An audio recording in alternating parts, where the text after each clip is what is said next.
C Joseph Vijay எனும் நான் தமிழ்நாட்டு அரசின் முதலமைச்சர் என்ற முறையில் தமிழ்நாட்டுக்கு இன்றையிலிருந்து புதிய ஆபத்து துவங்கி இருக்கிறது என்பதை தன்னுடைய பதவியேற்பு நாளிலேயே உணர்த்தி இருக்கிறார் விஜய். ஆனால் இன்றைக்கு ஒரு ஆணவம், அகங்காரம், அந்த மேடையினுடைய தன்மையே தெரியாமல் சினிமா வசனத்தை போலவே பேசுவது. சட்டப்பேரவையிலும் இப்படித்தான் விஜய் பேசுவாரோ? நான் ஒன்றும் பெரிய மன்னர் பரம்பரையிலிருந்துலாம் வந்துடல. இந்த மாதிரி தான் உங்கள ஒருத்த மாதிரி தான், உங்க குடும்பத்துல ஒருத்த மாதிரி தான், உங்க புள்ள மாதிரி தான் அரசியலுக்கு வந்த உங்க விஜய, இந்த விஜய நீ வா விஜய், நாங்களா இருக்கோம், பாத்துக்கிறோம்.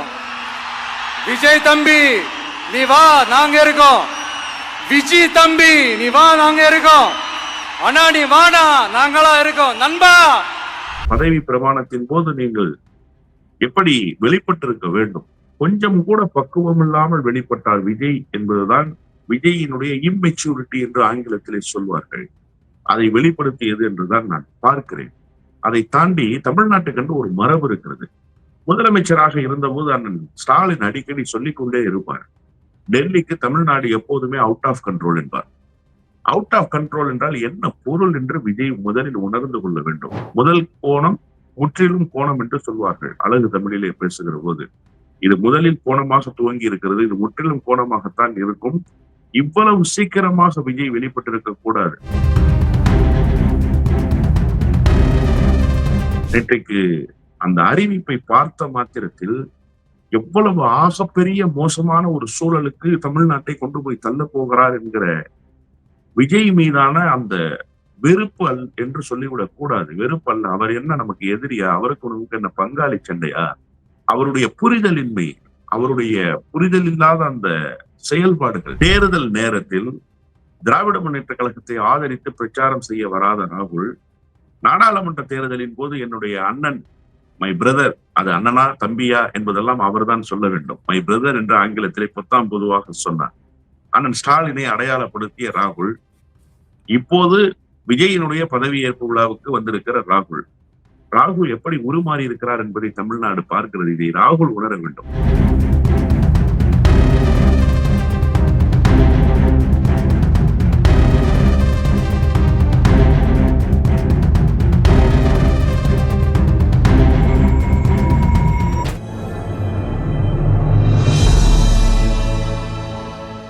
தமிழ் நியூஸ் நேரல் கண்வணக்கம். இன்றைய சிறப்பு நேர்காணலில் முறைந்திருப்பவர் திராவிட வெற்றி கழகத்தினுடைய முதன்மை செயலாளர் மரியாதைக்குரிய வல்லம் பஷீர் சார். சார் வணக்கம்.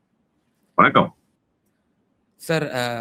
இரு திராவிட கட்சிகள் அல்லாத ஒரு கட்சி தமிழக வெற்றி கழகத்தினுடைய தலைவர் திரு விஜய் அவர்கள் மதசார்பற்ற முற்போக்கு கூட்டணியினுடைய கூட்டணி கட்சிகளுடைய ஆதரவோடு தற்போது முதல்வராக பதவியேற்றிருக்கிறார்.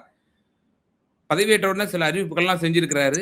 200 யூனிட் இலவச மின்சாரம், அதே போல பெண்கள் அந்த பாதுகாப்பு படை ஒன்று அந்த தேர்தல் அறிக்கையில் குறிப்பிட்டது போல அதையும் முதல் கையெழுத்தா அதை போட்டிருக்காரு அப்படின்ற ஒரு விஷயம் சொல்லப்படுது. இவைகள் எல்லாம் தாண்டி அந்த பதவியேற்பு விழாவில் சில சர்ச்சைக்குரிய விஷயங்கள் தற்போது பேச பொருளாக இருக்கிறது. தமிழ் தாய் வாழ்த்தை அவர் பிரதானப்படுத்தி இருக்க வேண்டும். அரசியலமைப்பு சட்டத்திலேயே கிடையாது வந்தே மாரத்து பாடல் பாடணும் அப்படின்னு சொல்லி, ஆனா அதெல்லாம் ஒழிச்சிருக்கிறாங்க அப்படின்ற மாதிரி ஒரு மிகப்பெரிய ஒரு சர்ச்சை. இதுக்கெல்லாம் இடம் கொடுத்திருக்கிறாரு. எப்படி பாக்குறீங்க? தமிழ்நாட்டுக்கு இன்றையிலிருந்து புதிய ஆபத்து துவங்கி இருக்கிறது என்பதை தன்னுடைய பதவியேற்பு நாளிலேயே உணர்த்தி இருக்கிறார் விஜய் என்றுதான் பார்க்க வேண்டும். சுவரிங் செரிமனி என்பதுதான் துவக்கம். முத்துவேல் கருணாநிதி ஸ்டாலின் என்னும் நான் என்கிற அந்த குரல் என்றைக்கு அந்த பதவியேற்பு விழாவில் ஒழித்ததோ அப்போதே ஒரு பாதுகாப்பை தமிழ்நாடு உணர்ந்தது என்றுதான் நான் புரிந்து கொள்கிறேன். திராவிட முன்னேற்ற கழகத்துக்கு ஆதரவாக பேசுவது, திராவிட முன்னேற்ற கழகத்தோடு துணை நிற்பது என்பதை எல்லாம் தாண்டி ஒரு உற்சாகம் அன்றைக்கு அவருடைய குரல் ஒழித்த மாத்திரத்தில் எழுந்தது. ஆனால் இன்றைக்கு ஒரு ஆணவம், அகங்காரம், அந்த மேடையினுடைய தன்மையே தெரியாமல் சினிமா வசனத்தை போலவே பேசுவது. சட்டப்பேரவையிலும் இப்படித்தான் விஜய் பேசுவாரோ என்கிற ஐயப்பாடு எழுந்திருக்கிறது. நீங்கள் அந்த மொழி இயல்பான மொழி என்று கருதுகிறீர்களா? அவருடைய பேச்சு நடை என்பது இயல்பானது என்று கருதுகிறீர்களா? இயல்புக்கு மாறானது. ஒரு மனிதன் எல்லா நேரத்திலும் இப்படியேவா பேசிக் கொண்டிருக்க முடியும்? இது ஒரு பதவி ஏற்பு நாள். ஒரு மகத்தான வாய்ப்பை தங்க தாம்பூலத்தில் வைத்து தமிழ்நாட்டு மக்கள் உங்களுக்கு வழங்கி இருக்கிறார்கள். பலருக்கும் அந்த கனவு இருந்தது. யாருக்கும் அந்த கனவு நிறைவேறியதாக தெரியவில்லை. ஒரு சிலரை தவிர. ஆனால் உங்களுக்கு அந்த கனவு இருந்ததா என்பது தெரியாது. ஆனால் தமிழ்நாட்டு மக்கள் உங்களை நம்பி அத்தகைய வாய்ப்பை தந்து விட்டார்கள். நீங்கள் இன்றைக்கு வருகிற போது எப்படி இருந்திருக்க வேண்டும்? உங்களுடைய உரை எப்படி இருந்திருக்க வேண்டும்? பதவி பிரமாணத்தின் போது நீங்கள் எப்படி வெளிப்பட்டிருக்க வேண்டும்? கொஞ்சம் கூட பக்குவம் இல்லாமல் வெளிப்பட்டார் விஜய் என்பதுதான் விஜயினுடைய இம்மெச்சூரிட்டி என்று ஆங்கிலத்திலே சொல்வார்கள். அதை வெளிப்படுத்தியது என்றுதான் நான் பார்க்கிறேன். அதை தாண்டி தமிழ்நாட்டுக்கென்று ஒரு மரபு இருக்கிறது. முதலமைச்சராக இருந்தபோது அண்ணன் ஸ்டாலின் அடிக்கடி சொல்லிக் கொண்டே இருப்பார். டெல்லிக்கு தமிழ்நாடு எப்போதுமே அவுட் ஆஃப் கண்ட்ரோல் என்பார். அவுட் ஆஃப் கண்ட்ரோல் என்றால் என்ன பொருள் என்று விஜய் முதலில் உணர்ந்து கொள்ள வேண்டும். நீங்கள் எங்கள் மீது எதையாவது திணிக்க முனைந்தால், எங்கள் மாநிலத்தினுடைய தன்மையை மாற்ற முயன்றால், அதற்கு நாங்கள் ஒரு காலமும் இடம் தர மாட்டோம் என்பதுதான் அந்த அவுட் ஆஃப் கண்ட்ரோல் என்பதற்கு பொருள். நீங்கள் கொஞ்சம் சீர்தூக்கி பாருங்களேன் பழைய காலத்தினுடைய நடவடிக்கைகளை. தேசிய கீதம் திரையரங்குகளில் ஒலிக்க வேண்டும் என்று ஒரு உத்தரவை போட்டார்கள். தமிழ்நாட்டில் அது ஒரு பெரிய சர்ச்சையானது. தேசிய கீதத்தை மதிக்கணும். தேசிய கீதம் என்பது நம் நாட்டினுடைய பண். அதில் எந்த விதமான மாற்று கருத்தும் இல்லை. ஆனால் எனக்கு தமிழ்த்தாய் வாழ்த்தென்று ஒன்று இருக்கிறது. எனவே நான் தமிழ்த்தாய் வாழ்த்தோடு துவங்குகிறேன், நாட்டு பண்ணோடு முடிக்கிறேன் என்பதை நாம் வகுத்து கொண்ட ஒரு விதியாக வைத்திருக்கிறோம். இப்ப நீங்க இன்றைக்கு தமிழ்த்தாய் வாழ்த்தை மூன்றாவதாக பெண்ணுக்கு தள்ளுகிறீர்கள். வந்தே மாதரம் பாடல் ஒலிக்க கூடாது என்பதல்ல. ஏன் வந்தே மாதரம் பாடலுக்கு இருக்கக்கூடிய முக்கியத்துவத்தை நீங்கள் தமிழ்த்தாய் வாழ்த்துக்கு கொடுத்திருக்க முடியாதா? தமிழ்நாட்டினுடைய முதலமைச்சராக பொறுப்பேற்ற போது தமிழ்த்தாய் வாழ்த்தை மூன்றாவது தள்ளுகிற ஒரு நபராக விஜய் வெளிப்படுவாரே. ஆனால் இந்த பதவியேற்பு விழாவே ஒரு முன்னெச்சரிக்கையை தமிழ்நாட்டுக்கு தருகிறது என்றுதான் புரிந்து கொள்ள வேண்டும். அப்போ தமிழ்த்தாய் வாழ்த்தை எந்த இடத்துக்கு கொண்டு போக போகிறார்கள், தமிழை எங்கே கொண்டு போக போகிறார்? ஏன்னா விஜய் வெற்றி பெற்ற மறுநாள் தர்மேந்திர பிரதான் ஒரு அறிவிப்பை வெளியிட்டார். நான் இந்த தமிழ்த்தாய் வாழ்த்தையும் அவர் வெளியிட்ட அறிவிப்பையும் ஒன்றோடு ஒன்று தொடர்புடையதாக பார்க்கிறேன். நீங்க செயின் லிங்க் எல்லாவற்றிலும் அரசியலுக்கு உண்டு. எதையுமே நீங்கள் தொடர்பு இல்லாதது என்று சொல்லிவிடவே முடியாது. எப்படி திராவிட முன்னேற்ற கழக கூட்டணியில் இருந்த காங்கிரஸ் ஈரம் காய்வதற்கு முன்பாக போனதற்கு ஒரு தொடர்பில்லை என்று சொல்ல முடியுமா என்ன? அவர்கள் தேர்தலுக்கு முன்பாகவே தாவேகாவோடு கூட்டு. அது மறைமுக கூட்டு, இது நேரடி கூட்டு, அவ்வளவுதான். அப்போ ஒன்றோடு ஒன்று தொடர்புடையதாக இருக்கிறது அல்லவா? அது போல நீங்க என்ன சொல்றீங்கன்னா, ஒன்றிய அரசு ஒரு அறிவிப்பை வெளியிடுற, அதுவும் தர்மேந்திர பிரதான், நான் கொழுத்து பேசுகிற தர்மேந்திர பிரதான் ஒரு அறிவிப்பை வெளியிடுறாரு. அந்த PMC அதை நீங்கள் ஏற்றுக்கொள்ளவில்லை என்று சொன்னால் அடுத்த கட்ட நடவடிக்கைக்கு ஒன்றிய அரசு தயாராகும் என்பது போல ஒரு எச்சரிக்கையை விடுக்கிறார். இன்றைக்குத்தான் முதலமைச்சராக பொறுப்பேற்றிருக்கிறார் விஜய். ஏன் நாம் புதிய கல்விக் கொள்கையை ஏற்கவில்லை? மும்மொழி கொள்கைக்கு இங்கே இடமில்லை, இருமொழி கொள்கை என்பது போதுமானதாக இருக்கிறது என்பதுதான் அண்ணா காலத்திலிருந்து வகுத்து கொண்ட நியதி. அதன்படியே தமிழ்நாடு பயணிக்கிறது. தமிழ்நாட்டினுடைய வளர்ச்சிக்கு அதுவே பிரதான காரணம் என்பது எல்லாருடைய கருத்து, ஒட்டுமொத்த தமிழ்நாட்டினுடைய கருத்து. அதில் மாறுபட்ட கருத்துக்கு இடமே இல்லை. இப்ப நீங்க மூன்றாவதாக தமிழ்த்தாய் வாழ்த்தை தள்ளி இருப்பதன் மூலமாக 3 மொழிக்கு இங்கே இடம் உண்டு, தமிழுக்கு கடைசி இடம் உண்டு என்பதை சொல்கிறீர்களா? வந்தே மாதரமும் தேசிய கீதமும் அதன் பின்னால் இருக்கக்கூடிய தமிழ்த்தாய் வாழ்த்தும், இங்கே இந்தியும் ஆங்கிலமும் அதன் பின்னால் தமிழும் வந்து சேரும் என்பதை சொல்லாமல் சொல்லி இருக்கிறாரோ என்கிற ஒரு அச்ச உணர்வு முதல் நாளிலேயே துவங்கிவிட்டது. மிகப்பெரிய ஆபத்து சூழ்ந்து விட்டதாகவே நான் இன்றைய நாளில் கருதுகிறேன்.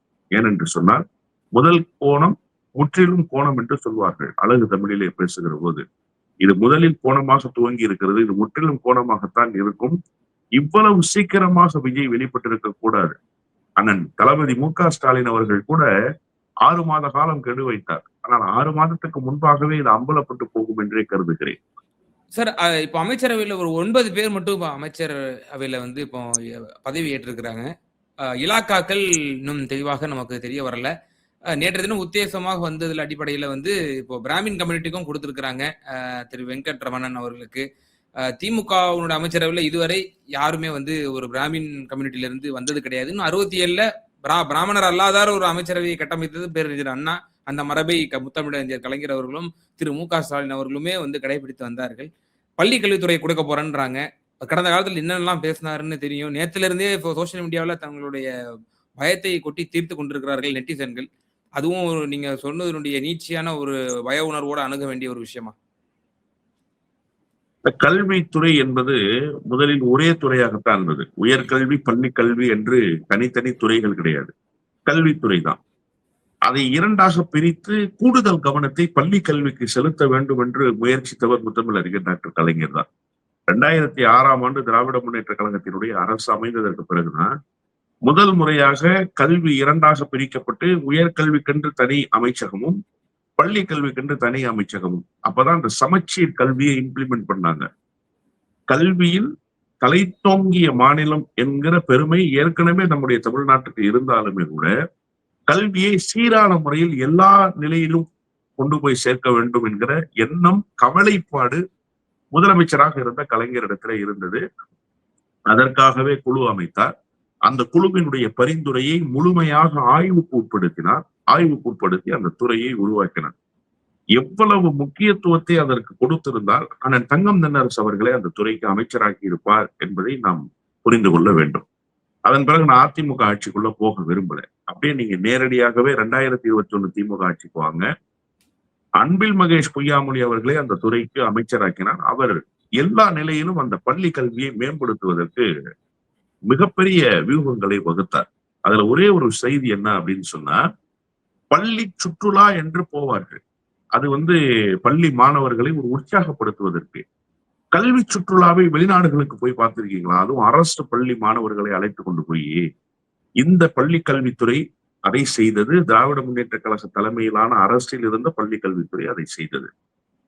கல்வி சுற்றுலா என்கிற பெயரால் வெளிநாடுகளுக்கு சென்று அங்க இருக்கக்கூடிய கல்வி எப்படிப்பட்டதாக இருக்கிறது, அந்த கல்வி கட்டமைப்புக்கு இணையாக நாம் கல்வி கற்றால் மட்டுமே உலகத்தோடு நாம் இணைந்து நம்முடைய வாழ்க்கை தரத்தை மேம்படுத்த முடியும் என்பதை கல்லூரி மாணவர்களுக்கு கற்பிப்பதல்ல, பள்ளி மாணவர்களுக்கே கற்பிக்கிற ஒரு வேலையை இந்த அரசு செய்தது. அப்போ நீங்க கூடுதலான நிதிகளை ஒதுக்கி கூடுதலான கவனத்தை செலுத்தி ஒரு அரசு கல்வி கட்டமைப்பை மேம்படுத்தியது என்று சொன்னால், அதற்கு அடுத்து வருகிற அரசு அதை இன்னும் கூடுதலாக என்ஹான்ஸ்மெண்ட் என்று சொல்வார்கள், அதை இன்னும் கூடுதலாக வலிமைப்படுத்துவதற்கு முயற்சிக்க வேண்டுமா அல்லது அதை ஒட்டுமொத்தமாக வீழ்த்துவதற்கு முயற்சிக்க வேண்டுமா?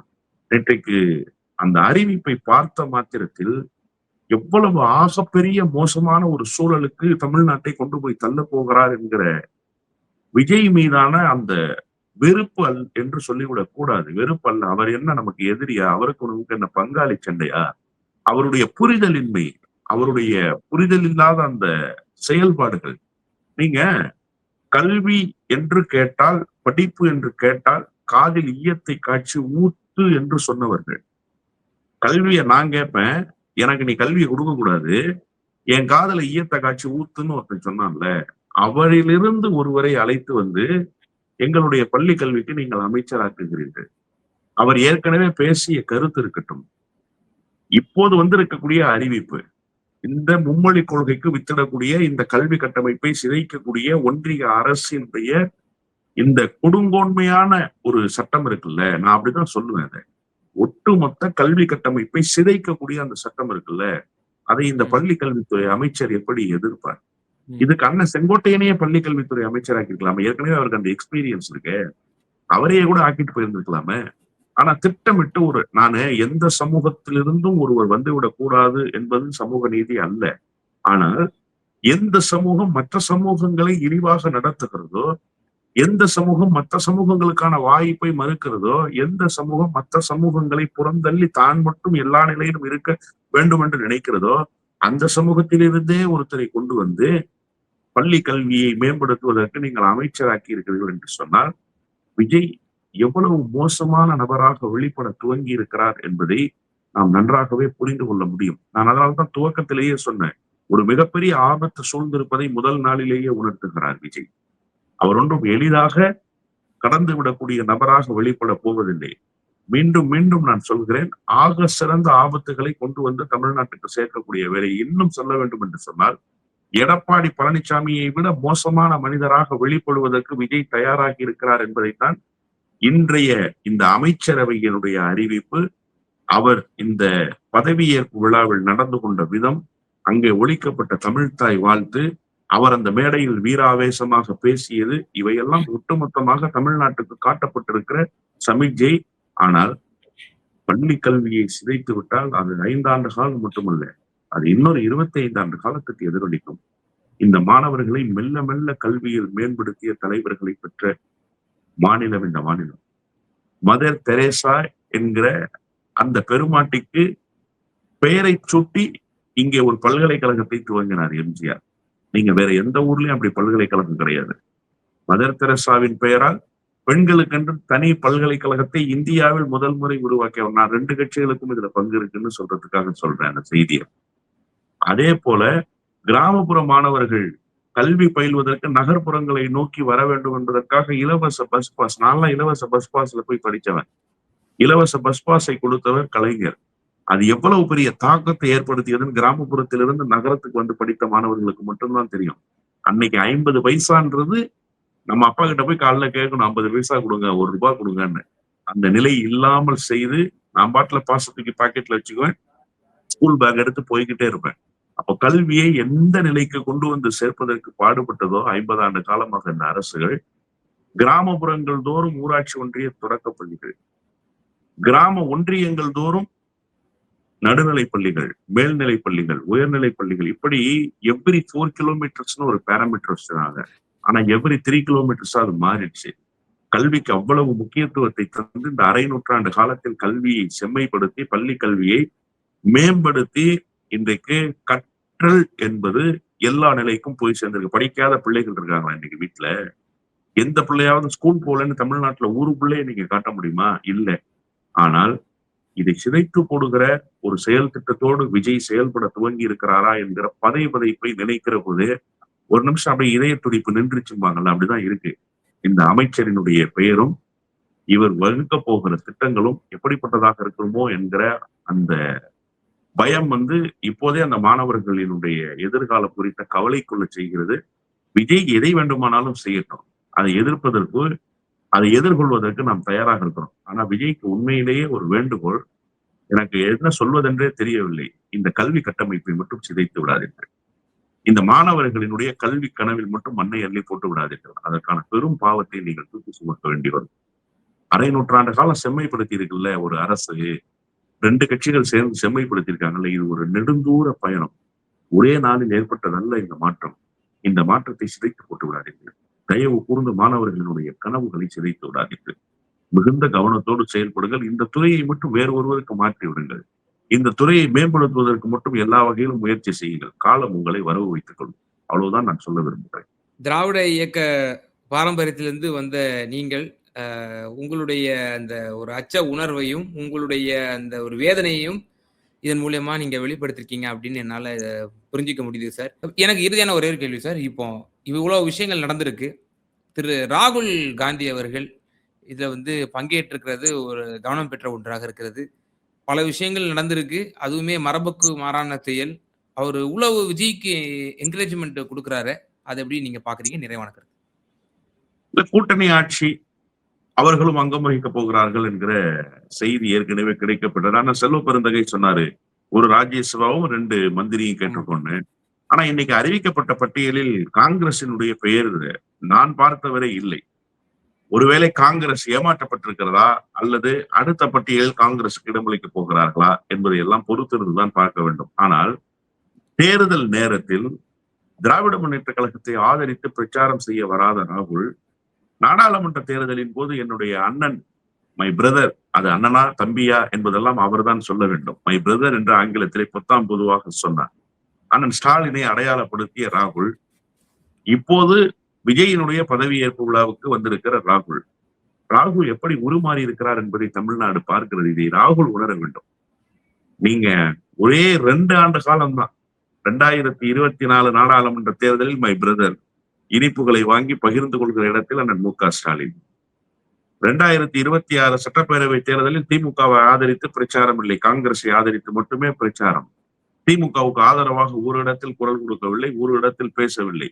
அடுத்ததாக விஜயினுடைய பதவியேற்பு விழாவுக்கு நீங்கள் வந்திருப்பது. ராகுல் எத்தகைய பச்சோந்தியாக இருக்கிறார் என்பதை தமிழ்நாடு பார்க்கிறது என்பதை தாண்டி ராகுலுக்கென்று ஒரு மரியாதையை தமிழ்நாடு வைத்திருந்தது. அதற்கு மிக முக்கியமான காரணம் திராவிட முன்னேற்ற கழகம். இன்றைக்கு அந்த மரியாதையை சிதைத்து போட்டிருக்கிறது காங்கிரஸ் கட்சி. ராகுலுக்கு இனிமேல் தமிழ்நாட்டில் எந்த வரவேற்பும் இருக்காது. ராகுல் தமிழ்நாட்டினுடைய கவனத்தை இனி பெறவே முடியாது. தமிழ்நாடு எதை வேண்டுமானாலும் மன்னிக்கும் சார். ஆனா நன்றி உணர்வு இல்லாமல் நடந்து கொள்கிற மனிதர்களை தமிழ்நாடு ஏற்கவே இருக்காது. பல உதாரணங்களை என்னால் சொல்ல முடியும். நன்றி உணர்வு அற்று போய்விட்டார் இவர் என்று தமிழ்நாடு கருதுமையானால் தமிழ்நாடு ஒருபோதும் அவர்கள் ஏற்காது. எடப்பாடி பழனிசாமியை ஏன் தமிழ்நாடு ஏற்கவில்லை என்று நினைக்கிறீர்கள்? ஏறி வந்த எல்லா படிகளையும் எட்டி உதைத்தார். அது ஒன்றுதான் அவருக்கு அரசியலில் மிகப்பெரிய பின்னடைவை தந்தது. அதன் பிறகு அவர் பின்பற்றிய கொள்கை, அவர் வைத்த கூட்டணி, அவருடைய செயல்பாடு இதெல்லாம் இரண்டாம் பட்சம்தான். முதல் கட்டமாக அவர் ஏறி வந்த எல்லா ஏணிகளையும் உதைத்தார் என்பதுதான் அவருக்கான பின்னடைவு. இப்போது ராகுலும் அந்த இடத்துக்கு வந்திருக்கிறார், எடப்பாடியினுடைய இடத்துக்கு வந்திருக்கிறார். நீங்கள் திமுகவுக்கு இழைத்த அநீதி இருக்குல்ல, நேற்றைக்கு முதலமைச்சருடைய அறிக்கையை நான் பார்த்தேன், மீண்டும் மீண்டும் படித்து படித்து பார்த்தேன். நிதானமான மனிதர், தெளிவான பார்வை கொண்ட தலைவர், திடமான முடிவெடுக்கக்கூடிய தலைவர். நேற்றைக்கு ஒரு வரியை சொல்கிறார், வெற்றி பெற்று அண்ணா அறிவாலயத்திற்கு கூட வராமல் அவர்கள் தடம் மாறியதை அவர் பதிவு செய்கிற போது நீங்க யோசிச்சு பாருங்க. உங்களுடைய வெற்றிக்காக உழைத்த கட்சி, உங்களுடைய வெற்றிக்காக கடைசி வரை களத்தில் உறுதியாக நின்ற கட்சி, உங்களுக்கு கவுண்டிங் ஏஜென்டா போய் உங்களுக்கு ஓட்டுகளை எண்ணி சொல்லி கை சின்னம் வெற்றி பெற்று விட்டது என்று சொல்லிவிட்டு வந்து வீட்டில் உறங்குகிறார்கள். எழுந்து பார்க்கிற போது நீங்கள் விஜயின் பக்கம் போய் நிற்கிறீர்கள். அந்த உறக்கம் கலைகிற போது அந்த தொண்டனுக்கு ஏற்பட்ட அதிர்ச்சி, அதற்கு என்ன விலை கொடுக்க போகிறீர்கள்? தமிழ்நாட்டில் இனி ராகுல் என்பவர் ஒருபோதும் எடுபட மாட்டார். இனி ராகுலினுடைய அந்த முகம் சிதைக்கப்பட்டு போய்விடும் தமிழ்நாட்டில் என்பதை இன்றைய ராகுல் காந்தியினுடைய வருகை தமிழ்நாட்டு மக்களுக்கு ஒரு அதிர்ச்சியையும் அதிருப்தியையும் தந்திருக்கிறது. ஆனா இது ஒரு இயல்பான நடவடிக்கை அரசியல் ரீதியாக. கூட்டணி கட்சி ஆட்சி, கூட்டணியினுடைய முதலமைச்சர் பொறுப்பு இருக்கிறாரு. அந்த 5 சட்டப்பேரவை உறுப்பினர்கள் இல்லைன்னா இந்த முகம் முதலில் கிடைத்திருக்காது. அதன் பிறகு ஜனநாயகத்தை பாதுகாக்க சிபிஐ, சிபிஎம், ஐயுஎம் எல்லாம் போனாங்க. ஜனாதிபதி ஆட்சி வந்து விடக்கூடாது, நம்மால் மக்களாட்சி தத்துவத்துக்கு எதிரான முடிவுகள் தமிழ்நாட்டுக்குள் இம்ப்ளிமெண்ட் ஆகிடக்கூடாதுன்னு ஒரு கவலைப்பாட்டோடு வந்தார்கள். ஆனால் முகம் தந்தது காங்கிரஸ் தானே. அப்போ முகத்தை தந்துவிட்டு அந்த மேடையை பார்க்காமல் எப்படி ராகுல் காந்தி அமைதியாக டெல்லியிலே உட்கார்ந்திருக்க முடியும்? எனவே ஒரு சராசரி அரசியல் நடவடிக்கை என்று ராகுல் வந்தார். ஆனால் ராகுல் ஒரு சில விஷயத்தை யோசித்து விட்டு வந்திருக்க வேண்டும். இதே தமிழ்நாட்டுக்கு எத்தனை முறை எந்த மாதிரியான பயணங்களை மேற்கொண்டோம், இந்த பயணம் எத்தகைய பயணம் என்பதை யோசித்து விட்டு ராகுல் வந்திருக்க வேண்டும். யோசிக்காமல் வந்தார். அவருடைய இந்த தமிழ்நாடு வருகை அவருக்கு ஒரு மிகப்பெரிய பின்னடைவை ஒரு பொலிட்டிக்கல் கெரியர்ல கொடுக்கும்னு நான் நம்புறேன். நிச்சயமா சார். பல்வேறு விவகாரங்கள்ல எங்க நேயர்களுக்கு ரொம்ப தெளிவா உங்களோட கருத்துக்களை பகிர்ந்தீங்க. மிக நன்றி. நன்றி.